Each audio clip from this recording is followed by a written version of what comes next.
Hi, இந்த வீடியோவில் நம்ம டிஸ்ட்ராக்ஷன்லெஸ் லைன்னா என்னன்னு பார்க்கலாம். ஸோ அதுக்கு முன்னாடி வாட் இஸ் டிஸ்ட்ராக்ஷன்?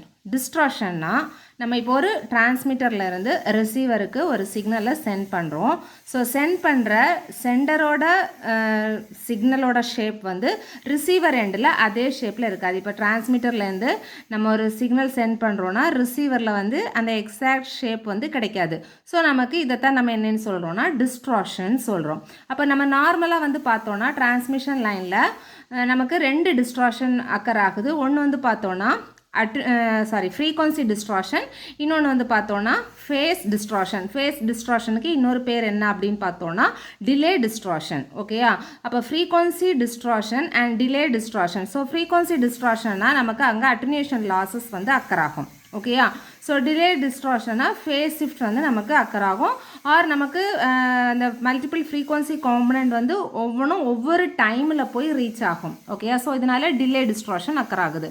ஸோ இந்த டிஸ்ட்ராக்ஷன் லெஸ் லைன் நமக்கு வேணும்.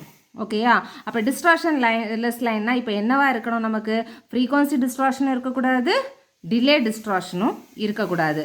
ஸோ டிலே டிஸ்ட்ராக்ஷன் இருந்துச்சுன்னா நமக்கு வெலாசிட்டி ஆஃப் ப்ரொபகேஷனும் என்ன ஆகும்னா வேரி ஆகும், அதுவும் கான்ஸ்டண்ட்டாக இருக்காது. ஸோ இதெல்லாம் இல்லாமல் நமக்கு ஒரு டிஸ்ட்ராக்ஷன்லெஸ் லைன் வேணும்னா அது என்ன அப்படின்னு பார்த்தோன்னா, இதோட டெஃபினிஷன் என்ன அப்படின்னு பார்த்தோன்னா, a transmission line is said to be distortionless line.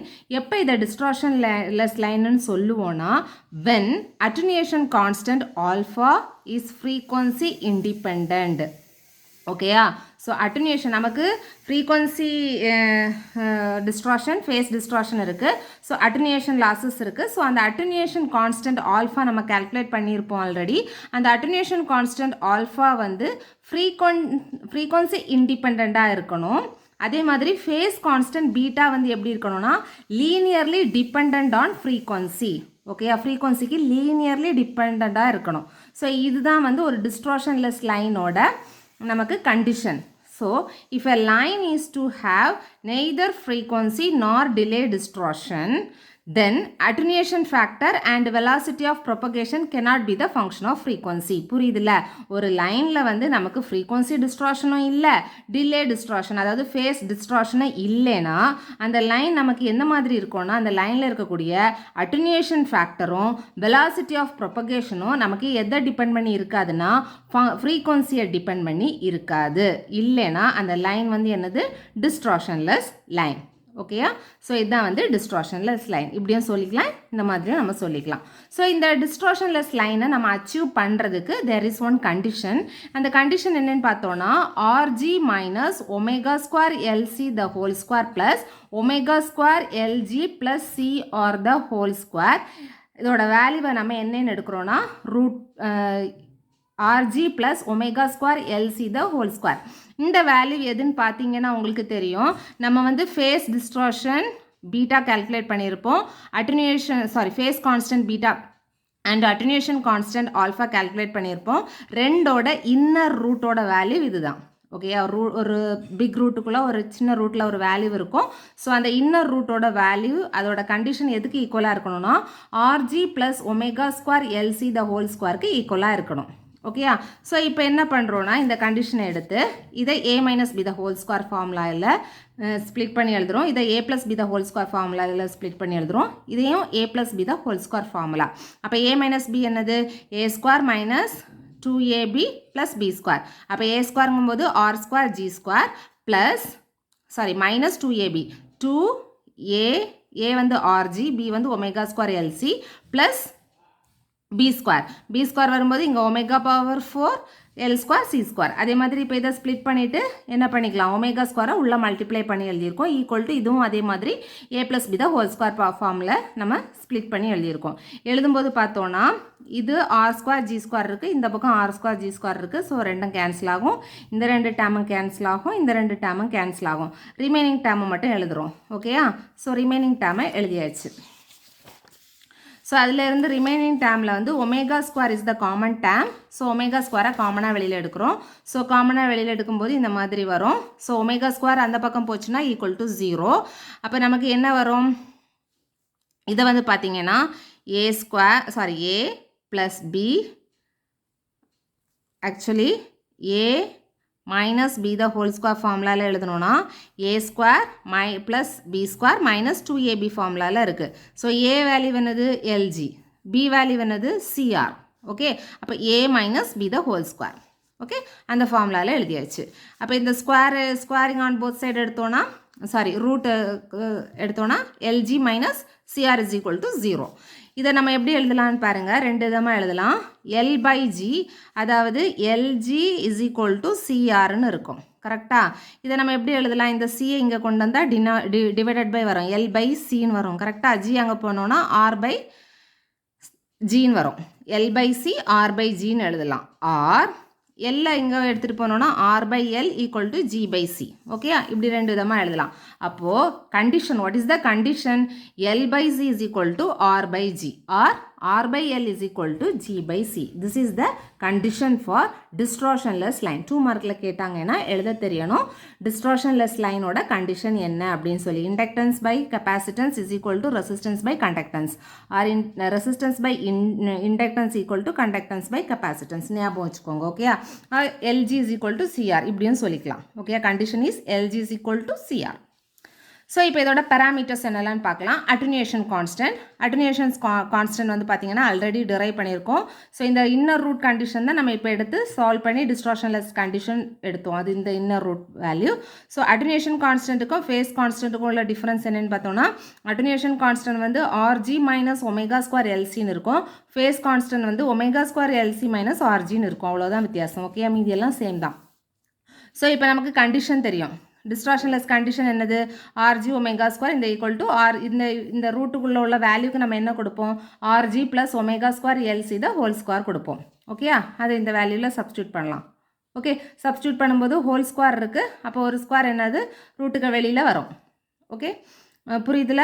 இது ரூட்டுக்குள்ளே ஹோல் ஸ்கொயர்னு இருக்குது. அப்போ ரூட்டுக்கு எக்ஸ் ஸ்கொயர்னு இருந்தோம்னா ரூட்டுக்கு வெளியில் எக்ஸ்ன்னு எடுப்போம். ஸோ அந்த எக்ஸ் வேல்யூ இந்த வேல்யூ. ஸோ இங்கே ஒமேகா ஸ்கொயர் எல்சி கேன்சல் ஆகிடும். அப்போ ஆல்ஃபா ஈக்குவல் டு இது ரெண்டும் ஆட் பண்ணும்போது 2RG divided by 2 alpha equal to root RG. இப்போ இந்த ஆல்ஃபா வேல்யூ பாருங்கள், attenuation constant, there is no omega. So நார்மலாக ஒரு டிஸ்டார்ஷன் டிரான்ஸ்மிஷன் லைனில் டிஸ்டார்ஷன் இருக்குன்னா அட்டென்யூஷன் கான்ஸ்டன்டோட வேல்யூவில் ஒமேகா டேம் இருக்குது. கரெக்டாக? ஒமேகானா என்னது? 2πf ஃப்ரீக்வன்சி இருக்குது. அப்போ ஃப்ரீக்வன்சியை பொறுத்து நமக்கு என்ன ஆகுது? வேல்யூ வந்து வேரி ஆகுது அட்டென்யூஷனோட value.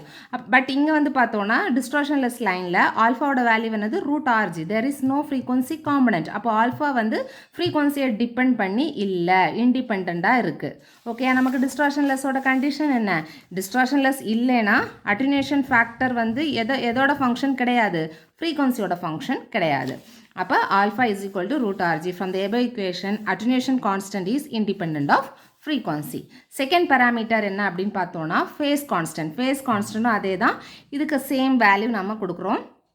RG plus omega square LC கொடுக்கும்போது ரூட்டுக்கு வெளியில் வரும். ஸோ இங்கே வந்து பார்த்தோன்னா RG கேன்சல் ஆகும். ரூட்டோட value 2 omega square LC divide by 2 cancel ஆகும்.